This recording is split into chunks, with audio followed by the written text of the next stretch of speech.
미아동에 있는 토지를 또 낙찰을 받았습니다. 2명의 경쟁자를 물리쳤습니다. 어떤 토지일까요? 한번 살펴보도록 할게요. 강북구 미아동에 있는 토지고요. 대지고 지분 토지네요. 저는 지분, 경매, 공매 너무 좋아하잖아요. 평수는 얼마 안 됩니다. 1.06평이에요. 감정가는 5,400만원이 조금 넘었는데 64%까지 떨어졌었던 물건이거든요. 3,400만원대까지 떨어졌다가 이번에 입찰을 들어갔습니다. 매각 대상에는 토지 지분 매각이라고 되어 있네요. 얼마에 낙찰받았어요? 제가 수강생분들과 함께 낙찰을 받은 거고요. 3,820만원의 낙찰을 받았습니다. 입찰은 3명이 들어왔네요. 2등 입찰가는 3,523만원, 약 300만원 조금 안 되는 차이로 낙찰을 받았습니다. 조금 아쉬워요. 그래도 어쩔 수 없죠. 2등이 얼마 쓸지 어떻게 알아요? 내가 얻을 수익만 생각을 하면 되는 겁니다. 아쉽기는 하겠지만 결과가 중요한 겁니다. 자, 토지 현황 보니까 대지입니다. 그리고 준주거 지역이에요. 준주거 지역 뭐예요? 그냥 좋은 거예요. 상업지역 다음으로 좋다고 보시면 됩니다. 왜냐? 같은 면적이라도 준주거 지역이면은 일반 주거 지역보다는 더 넓게, 더 높게 올릴 수가 있는 땅입니다. 그리고 감정 가격이나 이런 것들이 나왔고, 미양초등학교 남동측 인근의 위치, 또 주변의 근린생활시설 및 아파트 단지, 본거까지 차량 출입이 가능하고 이런 것들 한번 읽어보시면 되는 거고요. 그리고 명세서 요약사항은 자세히 보셔야죠. 소멸되지 않는 등기부 권리, 해당 사항 없대요. 설정된 것으로 보는 지상권, 매각에서 제외하는 지상 건물을 위하여 법정 지상권 성립 여지 있음.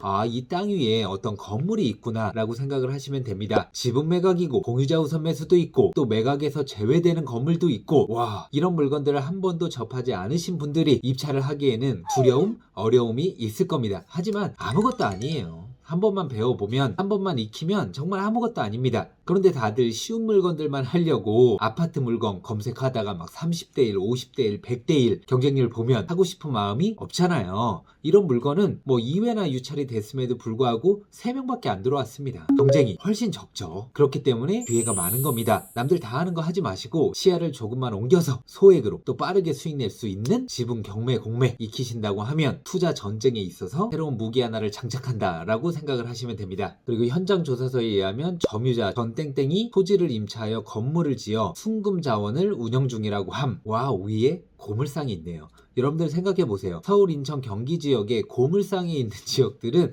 입지가 좋습니다. 차량도 출입이 쉬워야 될 거 아니에요. 그렇기 때문에 도로변과 대부분 붙어있고 입지 괜찮은 곳들에 고물상이 있습니다. 그리고 위에 고물상이 있기 때문에 이 토지가 영향을 받는다. 그래서 제한을 받을 경우 감안한 토지 가격은 3,700만원 좀 넘는다 라는 겁니다. 네, 보시면 이렇게 고물상이 운영이 되고 있습니다. 아직은 안 가봤거든요. 가서 고물상 운영하시는 분과 대화를 나눠보면 이 땅, 이 건물에 대한 어떤 역사를 알 수가 있겠죠. 주변은 좀 많이 낙후가 되어 있더라고요. 내 집 주변에 고물상이 있는 건 그렇게 좋지만은 않죠. 미관상도 안 좋고 또 큰 차량들이 막 많이 이동을 하다 보니까 자녀 있으신 분들은 좀 불안감도 느끼실 수가 있고요. 해당 토지 바로 옆 이디야와 맘스터치, 그리고 셀프 세차장이 있네요. 이 두 개의 브랜드가 들어온 거 보면 이쪽 주변엔 그래도 유동인구가 좀 있지 않나 라고 생각할 수가 있어요. 정형외과라든지 의원, 그리고 뭐 검도, 또 핸드폰 가게 이런 것들이 있으면은 많은 분들이 이쪽을 지나다닌다 라고 예상을 해볼 수가 있습니다. 이 물건 좀 재미난 게 83년부터 뭐 매매,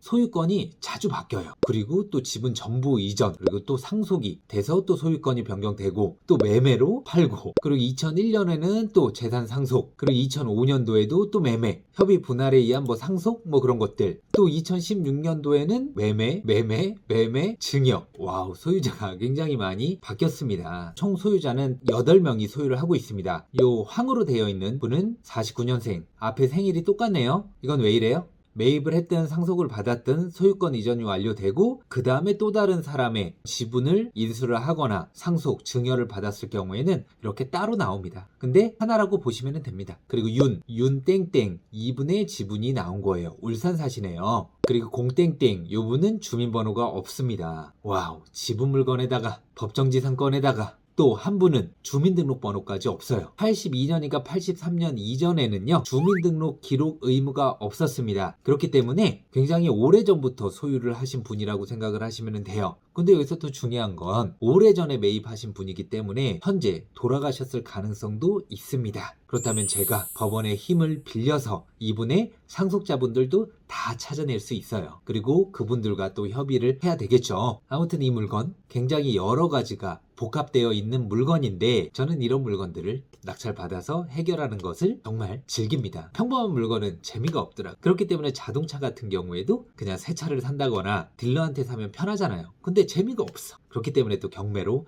많이 낙찰을 받았었던 거죠. 최근에 저희 직원이 또 벤츠를 낙찰 받았거든요. 곧 벤츠 낙찰 영상, 그리고 낙찰 받아서 어떻게 수리를 해 나가는지에 대한 부분들도 자세히 또 영상으로 올려드리도록 하겠습니다. 그 랜드북이라는 또 어플이 있고요. 또 부동산 플래닛이라든지 부동산 디스코, 다양한 어플들이 있잖아요. 주소를 입력하면 인근 지역에 매각됐던 물건들 가격과 또 추정가란 게 나오기도 해요. 물론 100% 정확한 거 아닙니다. 추정치예요, 한마디로. 요거는 추정을 29억 1천만 원으로 추정을 했네요. 사거리와도 가깝고 또 주변은 또 많이 낙후되어 있습니다. 추후에 주변이 개발이 된다고 하면 가장 좋겠죠. 하지만 이런 물건 같은 경우에는 빠르게 공유자들과 협의를 해서 수익을 얻을 수도 있겠고, 아니면 협의가 잘 안 된다고 하면 전체를 경매로 넘겨서 우리가 다시 낙찰받든, 아니면 누군가 낙찰받아서 우리 지분만큼 배당을 받든, 또 아니면 개발될 때까지 기다리든 여러 가지 방법으로 수익을 낼 수가 있습니다. 그리고 또 중요한 건 고물상이 운영 중이잖아요. 그래서 월 250만 원의 임대료를 내는 걸로 이제 유료경매 사이트 상에는 올라와 있는데, 250만 원에서